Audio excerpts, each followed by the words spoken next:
The horse dragged itself toward the auction block, each step a fresh agony. Its left hind leg was a broken thing, a useless anchor pulling it down. Every man in that dusty courtyard could see the animal was ruined. Every man except Albert Thorne. While the other traders, men who'd known him for 20 years, scoffed and turned their backs on the wretched creature, Albert leaned forward. He wasn't looking at the limp.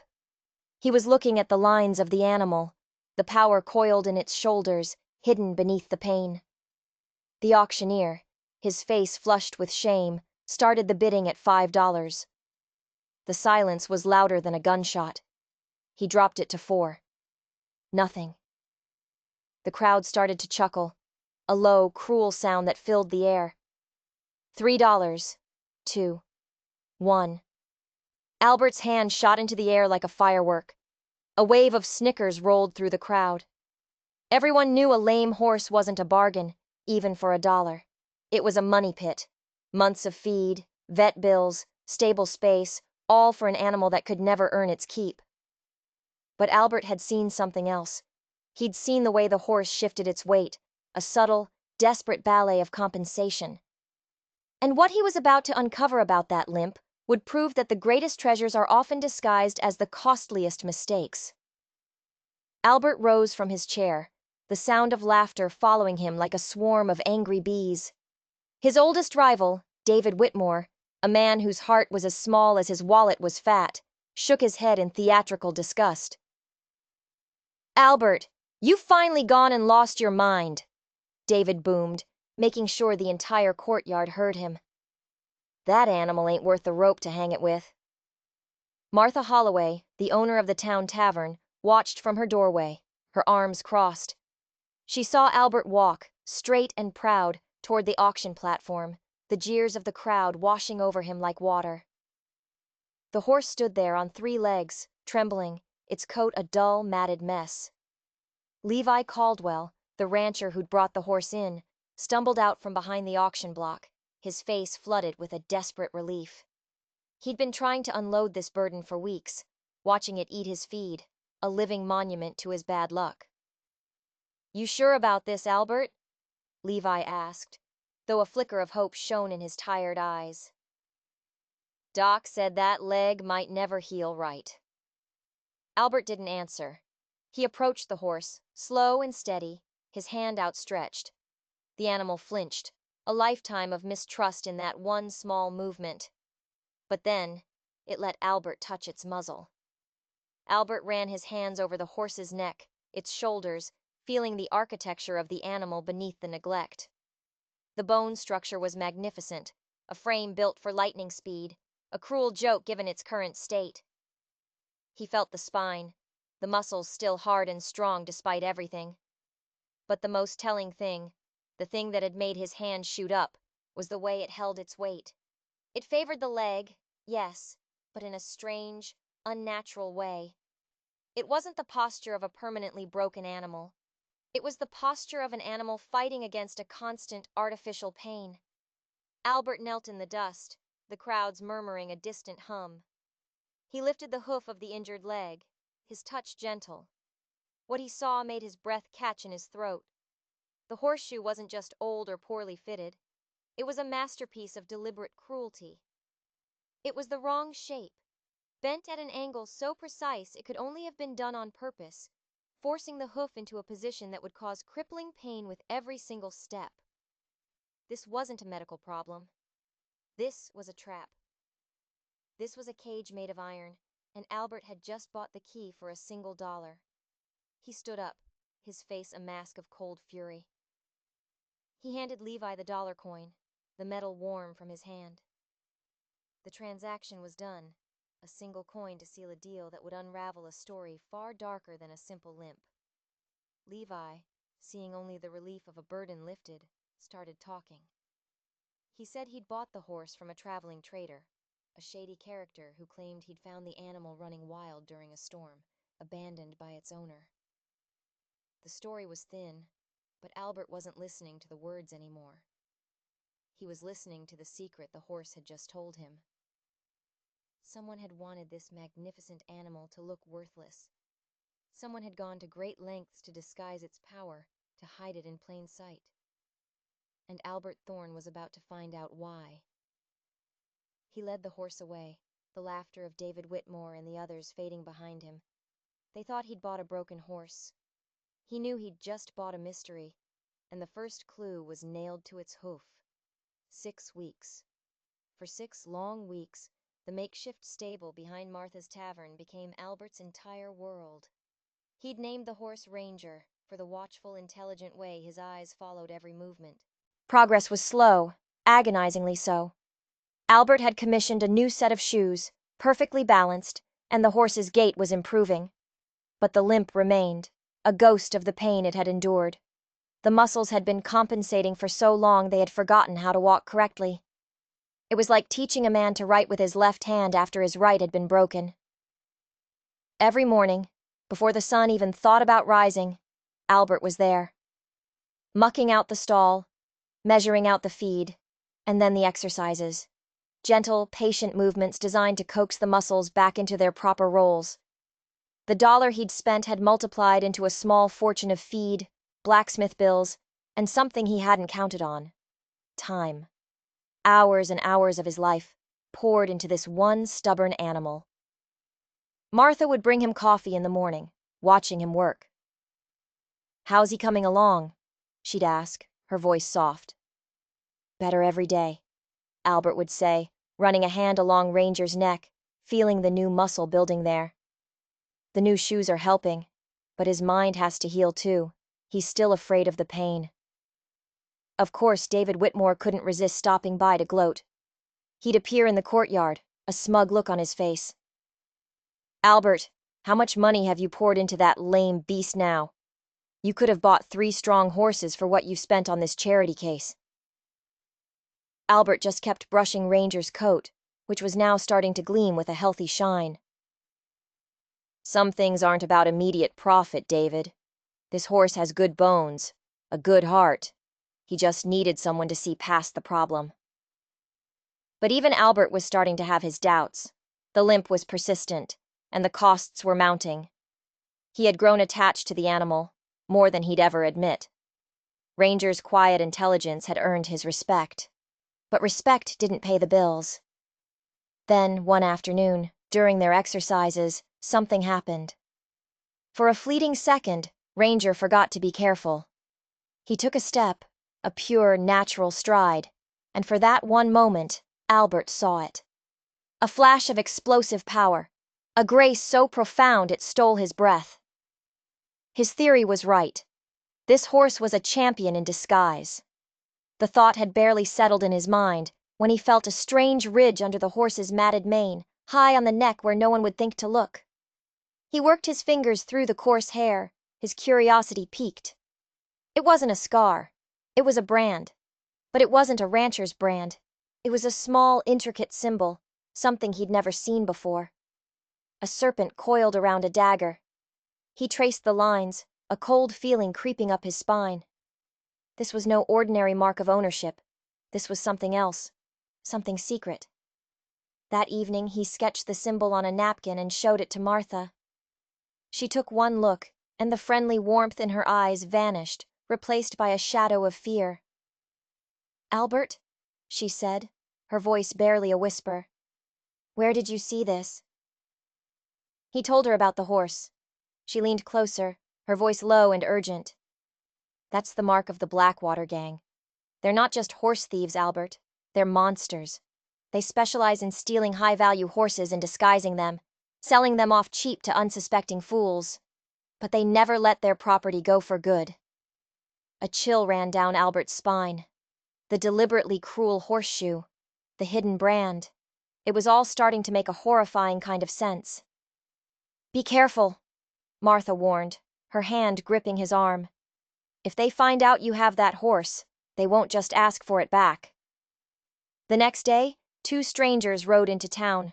They didn't come to the tavern or the general store. They went straight to David Whitmore. Albert watched from a distance as they spoke, their voices low, their faces hard. David kept glancing over at Albert's stable, his expression a mixture of greed and fear. The strangers weren't asking about a lame horse. They were asking about a legend, a ghost horse that had vanished months ago. And Albert realized with dawning horror that the mystery he'd bought for $1 was about to cost him everything. The two strangers were a plague on the town. They moved with a quiet menace, their eyes missing nothing. They didn't ask questions so much as make statements, letting the silence that followed do the real work.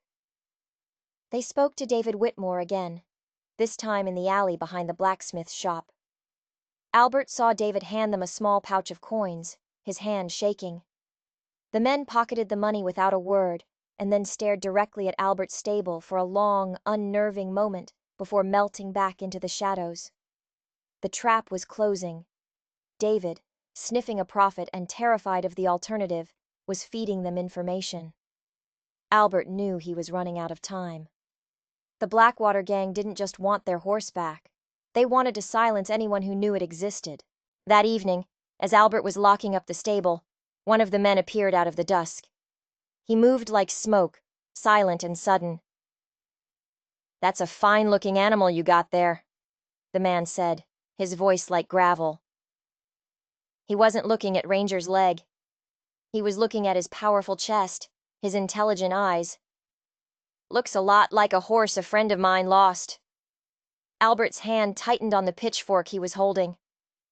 "I bought him at auction, fair and square."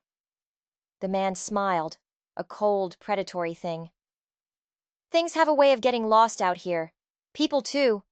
It'd be a shame if such a dedicated man like yourself were to meet with an accident." The threat hung in the air, thick and suffocating. Albert didn't sleep that night. He sat in a chair by the stable door, a shotgun across his lap, listening to every creak and groan of the old wood.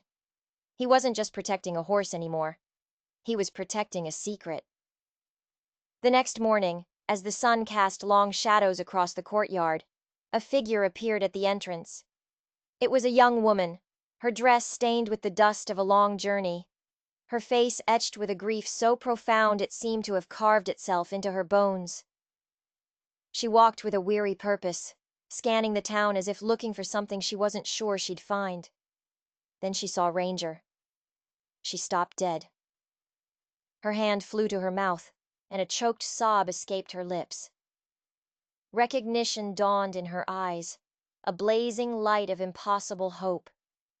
And in that moment, Albert knew his quiet, desperate fight for survival had just become infinitely more complicated. The woman, whose name he would soon learn was Elizabeth, stepped into the courtyard, her eyes locked on Ranger. It wasn't just the horse's build she was seeing. It was a small, distinctive white marking above his left shoulder, a patch of hair shaped like a lightning bolt, now visible as his coat grew healthy and clean. "Excuse me," she said, her voice trembling. "That horse. Where did you get him?" Albert's protective instincts flared. He instinctively moved, placing himself slightly between Elizabeth and Ranger. "I bought him, at an auction, a couple of months back." "Why?" Elizabeth's hand shook as she pointed at the white marking. "That mark, the way he holds his head, that's Thunder. He belonged to my father." Her voice broke. "He was stolen from our ranch, the night the Blackwater gang came." The name hit Albert like a physical blow. The Blackwater gang. Martha's warning echoed in his ears. This wasn't a coincidence. This was the dark heart of the mystery. They said there was a storm," Albert managed to say, repeating the lie Levi had told him. Elizabeth shook her head, tears streaming down her face now. "There was no storm. They came in the dead of night. They took everything. They took Thunder because he was the fastest horse in 3 counties. But that's not all they took." She looked Albert dead in the eye, her own filled with a burning fire of vengeance. "They murdered my father." The confession hung in the air, heavier than a tombstone. Thunder wasn't just a stolen horse. He was the last living witness to a cold-blooded murder. The gang wasn't just trying to recover property. They were trying to bury the evidence forever. Thunder, lifted his head at the sound of Elizabeth's voice. He let out a low nicker, a sound of recognition that twisted a knife in Albert's gut. The horse he had saved, the animal he had poured his heart into, belonged to this shattered woman. And loving him meant putting them both in the crosshairs of a ruthless gang of killers. David Whitmore, who had been watching from the shadows like a vulture, now stepped forward, sensing the shift in power. "Looks like your dollar investment just got a whole lot more expensive, Albert." But Albert wasn't listening. He was watching the interaction between Elizabeth and Thunder. The horse nuzzled her hand, a lifetime of familiarity in the simple gesture. The bond was undeniable. The truth was undeniable. But the truth was also a death sentence. "I've been searching for him for 2 years," Elizabeth whispered, her hand stroking the horse's neck. "He's all I have left of my father." The pieces were slotting together with terrifying speed. The gang had disguised Thunder with the cruel horseshoe, planning to sell him far away where no one would recognize his championship bloodline. But something had gone wrong. Perhaps the horse had escaped, or a low-level thief had gotten greedy and sold him to Levi Caldwell, not knowing his true significance. Now they were back, cleaning up their loose ends, and Albert and Elizabeth were standing right in their way. "If what you're saying is true," Albert said, his mind racing, "then they'll be coming for him, and for us." Elizabeth's grief-stricken face hardened, the sorrow replaced by a grim resolve. "Let them come," she said, her voice as cold as iron. "I'm not just getting my horse back. I'm getting justice for my father." Albert looked from the determined woman to the magnificent horse, and then toward the alley where the killers had last stood. He had thought he was saving a horse. He now realized he had stumbled into a war. "We need proof," Albert said, his voice low and urgent. "Something more than a marking. Something only you would know. If we're going to fight them, we need to be sure." Elizabeth didn't hesitate. "He has a crescent-shaped scar on his right front hoof. He stepped on a piece of broken glass as a colt, and he responds to a whistle. A specific 2-note call my father taught him." She pursed her lips and let out a low, melodic whistle. Thunder's head snapped up. His ears swiveled toward her, and he let out a soft, eager whinny. It was a sound of pure recognition, a call and response that spanned years of separation. Albert knelt, his heart pounding. He lifted the horse's right front hoof. And there it was, a pale, crescent-shaped scar, old and faded, exactly as she had described. The evidence was irrefutable. This was her horse, the last piece of her murdered father. "The scar is there," Albert confirmed, his voice heavy. He stood up, the full weight of their situation crashing down on him. They were standing in the open, in a town where their enemy had already bought spies, with the living proof of a murder standing right between them. They were exposed. They were targets. Martha Holloway came rushing out of the tavern, a shotgun held loosely in her hands. She'd seen the strangers, heard the whispers. She knew trouble when it smelled it. "You two need to get out of sight. Now." But it was too late. One of the Blackwater men was already walking across the courtyard toward them, his partner not far behind. They weren't smiling anymore. Their hands were resting on the pistols at their hips. "Seems you found our missing property," the first man said, his eyes fixed on Elizabeth. "And our witness." The word hung in the air, a naked threat. Elizabeth stood her ground, her small frame radiating a courage that shamed them both. "He's not your property, and I'm not just a witness. I'm a verdict." The man laughed, a harsh, ugly sound. "Brave words. They won't do you much good when you're in the ground next to your old man." Albert moved, positioning himself between Elizabeth and the thugs, the pitchfork he'd been holding now gripped like a spear. "You'll have to come through me." The man's eyes narrowed. He drew his pistol, the click of the hammer cocking echoing in the sudden silence of the courtyard. "That can be arranged. Time seemed to slow down. Albert could see the dust motes dancing in the air, could feel the heat of the sun on his neck, could hear the frantic beating of his own heart. This was it. A fight he couldn't win, for a horse that wasn't his, for a woman he'd just met. And then, something incredible happened. Thunder, who had been standing quietly, suddenly let out a furious squeal. He reared up on his hind legs, his front hooves slashing through the air, a terrifying spectacle of controlled rage. The gunman stumbled back, his eyes wide with shock. Thunder wasn't just a fast horse. He was a trained one, trained to defend. In that split second of hesitation, Martha raised her shotgun. "Get out of my town!" she snarled, her voice leaving no room for argument. David Whitmore, who had been cowering near the tavern wall, suddenly found a sliver of courage. He picked up a heavy wooden crate and hurled it, catching the second man in the back of the knees. He went down with a howl of pain. The first gunman, seeing the tables had turned, hesitated for a moment, his face a mask of fury. Then he backed away slowly, dragging his injured partner with him. "This isn't over," he spat, his eyes promising a bloody retribution. "We'll be back, and we'll burn this whole town to the ground to get what's ours." They disappeared down the street, leaving a stunned silence in their wake. Albert's hands were shaking, the adrenaline coursing through him. He looked at Elizabeth, at Martha, at the terrified but resolute face of David Whitmore. They had won the skirmish, but the gang's threat was a promise. They would be back, and they would be back with an army.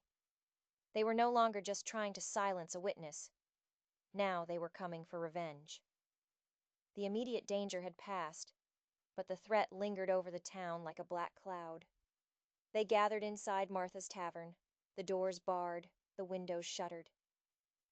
"They'll be back before nightfall," Martha said, loading fresh shells into her shotgun. "And they won't be in a talking mood." David Whitmore, pale and sweating, was rambling. "They paid me to watch you, Albert. Just to watch. I didn't know they were killers, I swear it." Albert grabbed him by the shirt. "What else did you tell them?" David stammered. "Nothing. Just that you had the horse, that you were fixing his limp. I thought I could buy him off you cheap after they scared you off." The confession was pathetic, but they didn't have time for scorn. "We need a plan," Elizabeth said, her voice steady. Her gaze fell on Albert. "You saw how Thunder reacted. My father didn't just train him to run. He trained him to fight. But there's more." She paused, gathering her thoughts. "My father was a lawman before he bought the ranch. He was building a case against the Blackwater gang and the corrupt officials who protect them. He kept a ledger." Albert felt a jolt. "A ledger? With names? Evidence?" Elizabeth nodded. "He kept it hidden. He told me if anything ever happened to him, Thunder would know where it was. It was an insane idea. A horse holding the key to bringing down a criminal empire. But everything about this situation was insane." "What does that mean?" Albert asked. "How can a horse know where something is?" "It's not a place," Elizabeth explained, her eyes bright with a dawning realization. "It was never about a place. It was the saddle. My father had a custom saddle made for Thunder. It had a hidden compartment, lined with lead so no one could feel what was inside. That's where he kept the ledger. The gang hadn't just stolen a horse. They had stolen the evidence that could destroy them." "They must have the saddle," Martha said grimly. "No," Albert said, his mind racing, piecing it all together. "No, they don't. Remember what Levi said? The traitor claimed he found the horse running loose during a storm. That was the cover story, but maybe part of it was true. Maybe Thunder threw the rider. Maybe the saddle is still out there, somewhere in the wilderness between here and Elizabeth's ranch." A desperate razor-thin sliver of hope appeared. If they could find that saddle, they wouldn't just be fighting for their lives. They would be fighting for justice. It's a long shot, Martha warned. It's the only shot we have, Elizabeth insisted. She turned to Albert. I know the route they would have taken, but I can't go alone. Albert looked at Thunder, now calm and watchful in the stable. The horse had saved them once. Now they were betting their lives that he could lead them to the one thing that could save them for good. Get ready to ride, Albert said. We're going treasure hunting. But he knew this was no game. They were riding into the heart of enemy territory, chasing a ghost of a chance, with a gang of killers hunting them from behind. They left under the cover of dusk, a small, desperate party of 3. Albert and Elizabeth rode horses from Martha's stable, while Thunder, now moving with a fluid, powerful grace, trotted alongside, unburdened. Martha and a handful of townspeople, including a surprisingly resolute David Whitmore, stayed behind to fortify the town. Don't you worry about us, Martha said, handing Albert a rifle. You just find that ledger. We'll give them a welcome they won't forget. They rode hard and fast, Elizabeth guiding them through a landscape of canyons and scrub brush that she knew like the back of her hand. The moon was a sliver in the sky, casting long, eerie shadows that seemed to twist into menacing shapes. Every gust of wind sounded like approaching hoofbeats. Every shadow seemed to hold a waiting gunman. My father taught me how to track, Elizabeth said, her voice a low murmur in the dark. He said the land always tells a story if you know how to listen. She pointed to a series of scuff marks on the rocky ground. A shod horse came through here, moving fast. And another set of tracks, unshod. Thunder. They were on the right path. The story the land was telling them was one of a violent struggle. A chase. They followed the tracks for hours, a grim trail of broken branches and overturned rocks. They found a place where a campfire had been hastily extinguished. And near it, a single spent cartridge casing, glinting in the moonlight. As dawn threatened to break, the tracks led them to the edge of a steep, treacherous ravine, and there, tangled in the branches of a thorny bush partway down the slope, was the saddle. It was battered and torn, but it was unmistakably the one Elizabeth had described, with its intricate silver conchos. Albert's heart hammered in his chest. This was it, the key to everything. He carefully made his way down the rocky incline, the loose scree sliding under his boots. He reached the saddle and ran his hands over the worn leather. He felt for the hidden compartment Elizabeth had described, a secret seam along the underside of the cantle. His fingers found a small, almost invisible leather flap. He pulled it, and a section of the saddle popped open, revealing a small, oilskin-wrapped package tucked inside. He had it. He had the ledger. A wave of triumph washed over him, so powerful it almost made him dizzy. He turned to signal to Elizabeth, a grin spreading across his face. But the grin died on his lips. Standing on the rim of the ravine, silhouetted against the rising sun, were the 2 Blackwater men. And this time, they weren't alone. The leader, a man with a scarred face and eyes as dead as a snake's, was with them, along with half a dozen more of his men, and they all had their rifles aimed directly at him. I'll be taking that, the leader said, his voice echoing in the quiet morning air. And then we're going to finish the job we started with the old man. Albert was trapped.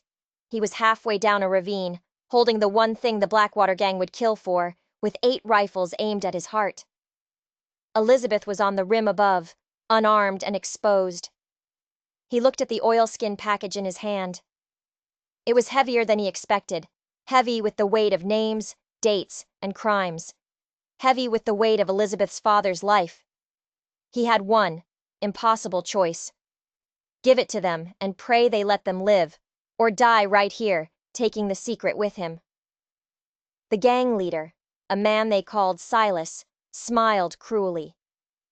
Throw it up, Thorne, or the girl gets it first. 2 of his men grabbed Elizabeth, her cry of alarm cut short as they pinned her arms behind her back. Albert's mind raced, searching for an angle, a way out that didn't exist. He couldn't outrun a bullet. He couldn't fight 8 armed men. But then he saw Thunder. The stallion was standing near the edge of the ravine, his muscles coiled, his eyes fixed on Silas. He wasn't just watching, he was waiting for a command. Albert remembered what Elizabeth said. Her father had trained him to fight. The whistle. Albert mouthed silently to Elizabeth, praying she would understand.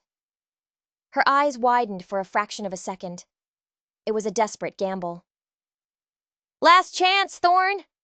Silas barked, growing impatient. Albert took a deep breath.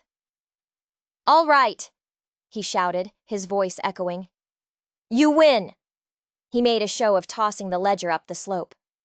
As every eye, including Silas's, followed the package tumbling through the air, Elizabeth pursed her lips and blew the two-note whistle, sharp and clear. The effect was instantaneous. Thunder exploded into action. He didn't charge the men holding Elizabeth. He charged Silas. He moved with a speed that was terrifying, a black hurricane of muscle and fury. Silas, caught completely by surprise, barely had time to raise his rifle before the horse was on him. Thunder didn't trample him. He did something Albert had never seen a horse do. He slammed his powerful chest into Silas, sending the man flying backward. As Silas hit the ground, his rifle discharging harmlessly into the sky, Albert scrambled up the side of the ravine. The gang, their leader down, was in chaos. The two men holding Elizabeth let her go, turning to face the equine fury that was now wheeling around to face them. In that moment of confusion, Albert reached the top. He scooped up the ledger and grabbed the rifle he'd left by his horse. The fight wasn't over. It had just begun. The battle on the canyon rim was short and brutal. Albert, Elizabeth, and a surprisingly tactical horse fought with the desperation of cornered animals. Albert used the rifle, not to kill, but to drive the gang back, his shots kicking up dust at their feet. Elizabeth, using the tracking skills her father had taught her, seemed to know their next move before they made it, calling out warnings. But the true hero was Thunder. He was a whirlwind of controlled chaos, rearing, striking, and turning with a precision that scattered the gunmen, keeping them off balance and unable to get a clear shot. Silas, struggling to his feet, roared at his men to shoot the horse, but they were too panicked. This was no ordinary animal. It was a demon, an extension of the ghost of the lawman they had murdered. Seeing their resolve breaking, Silas made a run for his horse.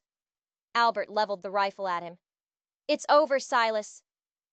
The gang leader hesitated, his hand hovering over his pistol. Then, with a snarl, he leaped onto his horse and spurred it into a gallop, his remaining men scrambling to follow him. They fled, not out of mercy, but out of fear. They left two of their own behind, one with a broken arm from a kick, the other nursing his pride. They had the ledger. They had won. Exhausted and bruised, Albert and Elizabeth watched them go, the dust of their retreat hanging in the morning air. "They'll be back," Elizabeth said, her voice shaking but firm. "No," Albert said, holding up the oilskin package. "They won't be coming back here. We're taking the fight to them." He opened the ledger. The pages were filled with his father's neat, precise handwriting, detailing years of extortion, theft, and murder.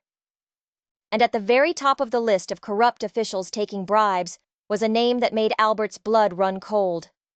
Judge Miller, the highest legal authority in the territory.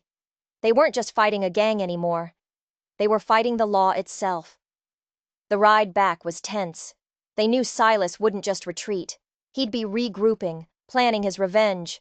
But worse than that was the name in the ledger. Judge Miller. He was the reason the Blackwater gang had operated with impunity for so long. He was their shield. Walking into town and handing the ledger to the sheriff would be suicide.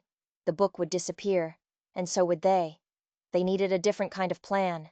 They needed to expose the entire conspiracy at once, in a way no one could cover up.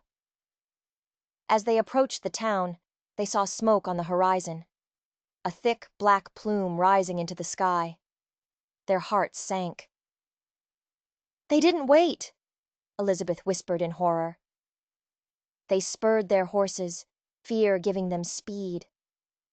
they arrived to a scene of chaos. The livery stable was ablaze, the fire set as a diversion.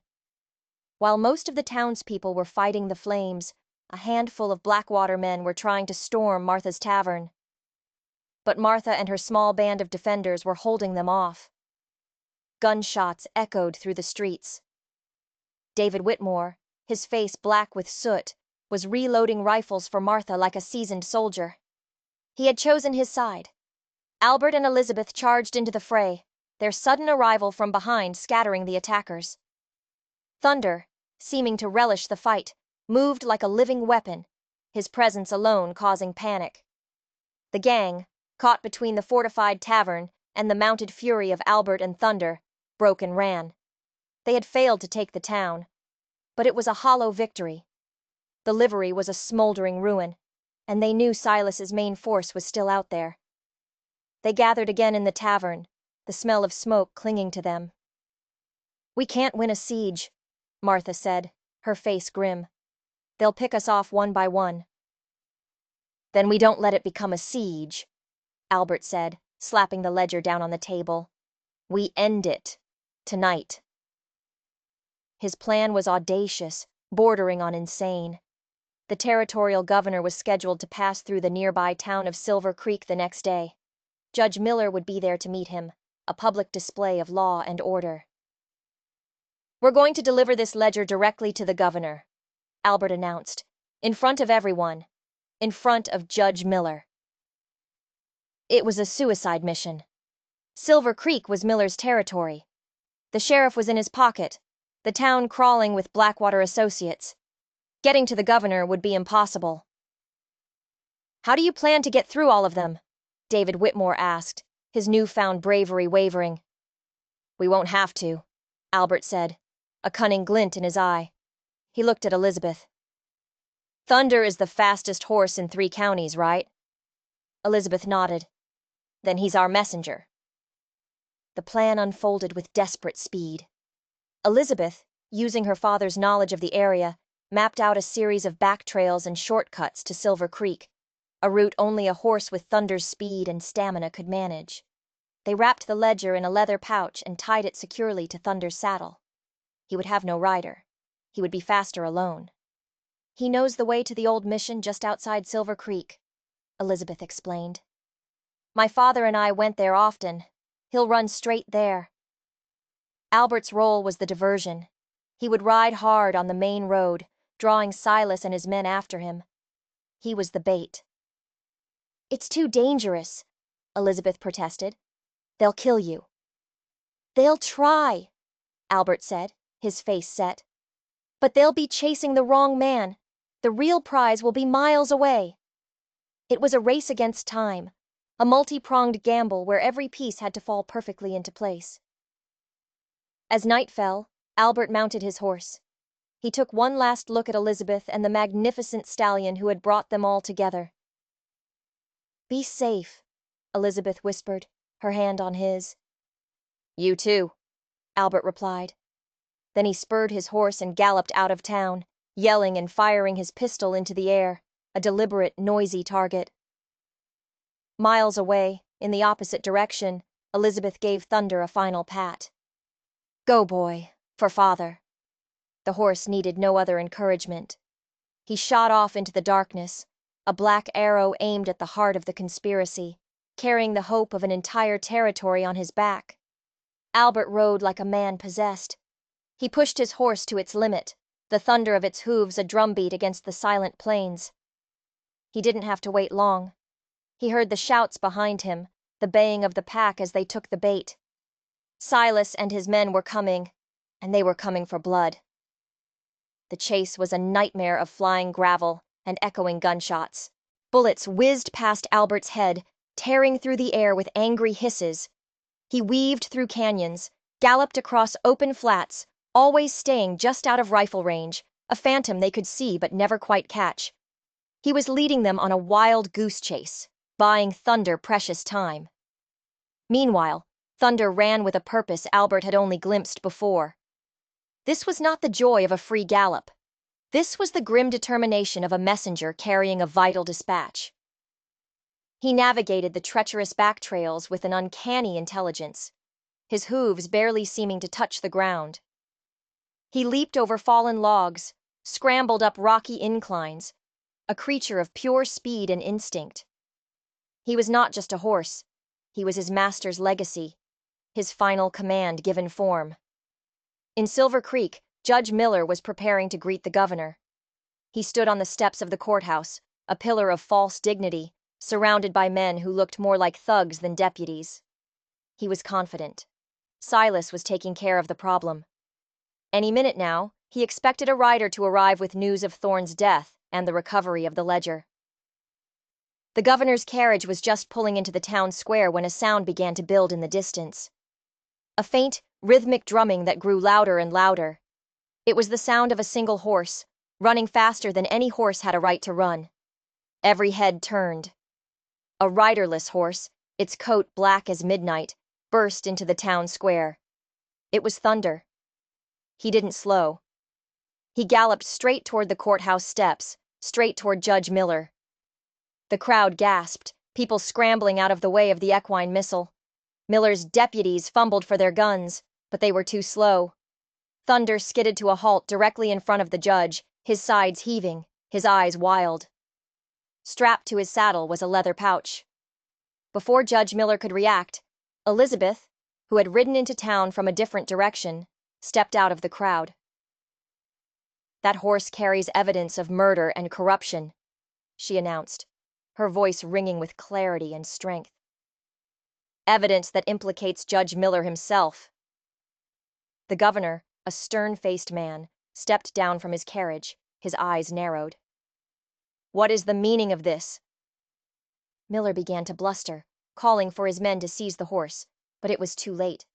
The pouch had come undone in the sudden stop. The oilskin-wrapped ledger fell from the saddle and landed at the governor's feet.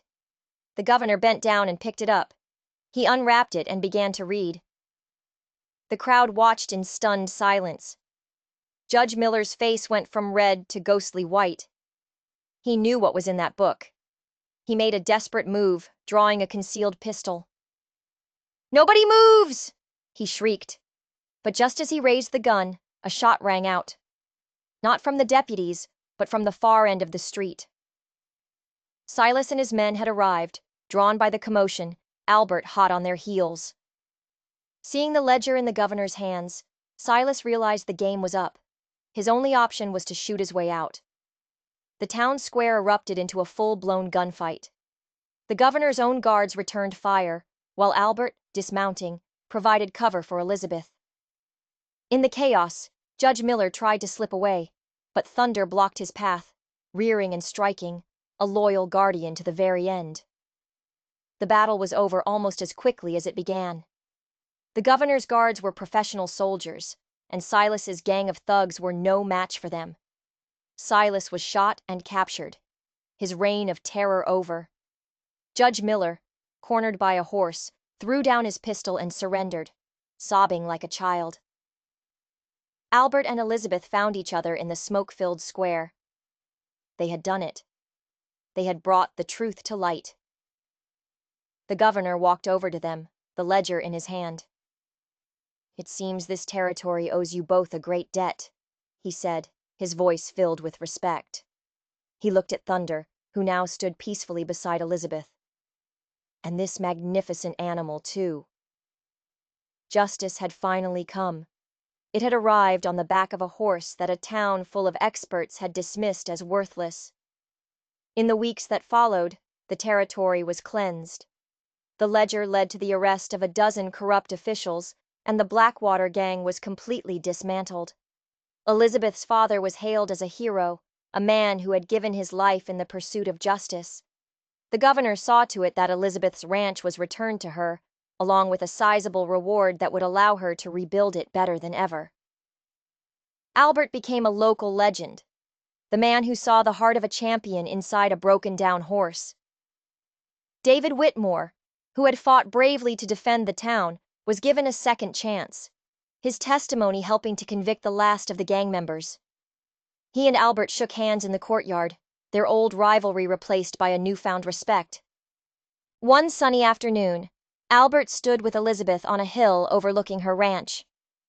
Thunder grazed nearby, his coat gleaming, no trace of the limp that had started it all. "My father's dream was to build a line of horses like him," Elizabeth said softly.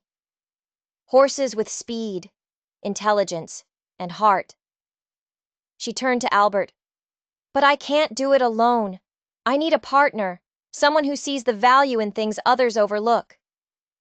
Albert looked into her eyes, seeing not just gratitude, but the promise of a shared future. He thought about the single dollar he'd spent at that auction, the jeers of the crowd, the long weeks of patient work. It was the single greatest investment he had ever made. "I think," Albert said, taking her hand, "that sounds like the best business proposal I've ever heard." They stood there for a long time, watching the horse that had saved them all, a living testament to the idea that sometimes the most broken things just need someone to believe in them.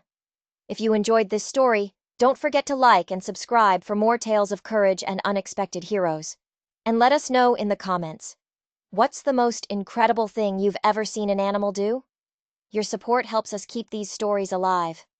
Click the video on your screen now for another story you won't want to miss.